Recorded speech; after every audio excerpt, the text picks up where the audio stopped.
হ্যাঁ, আজকে আমি দেখাবো হচ্ছে এই যে সহজ একটা, একদম সহজ সহজ করে কীভাবে প্রশ্নটা সলভ করা যায়। দেখেন, আয়নায় পি এর প্রতিবিম্ব কেমন হবে? ক, খ, গ, ঘ, কোনটার মতো? তো এটা ধরেন আমি একদমই বোকা, কোনোভাবে সলভ করতে পারছি না, সেই সময় কীভাবে সলভ করব? এটা সহজ এবং ট্রিকি, মানে বিখ্যাত একটা পদ্ধতি, যেটা আপনি কোথাও শিখতে পারবেন না, শুধু আমার কাছে শিখতে পারবেন। এটা হচ্ছে এই যে আপনি পেন্সিল নেবেন, একটা পেন্সিল সবার কাছে থাকে এটা।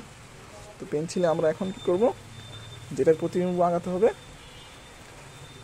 আয়নার প্রতিবিম্ব, ওইটা আমরা এখানে লিখে ফেলবো, এখানে লিখবো সেটা। তো আমি লিখে দিলাম, যেহেতু পি এর প্রতিবিম্ব আঁকতে হবে, আমরা সুন্দর মতো যে পিটা লিখে ফেলবো এখানে। বাস, এখন এটা শুধুমাত্র পরীক্ষার খাতায় সিল মেরে দেবো, পরীক্ষার খাতায় এটার সিল মেরে দেবো। বাস, যেরকম হবে সেটাই আমাদের উত্তর। আমাদের উত্তর পেয়ে গেছি, উত্তরটা হচ্ছে গ।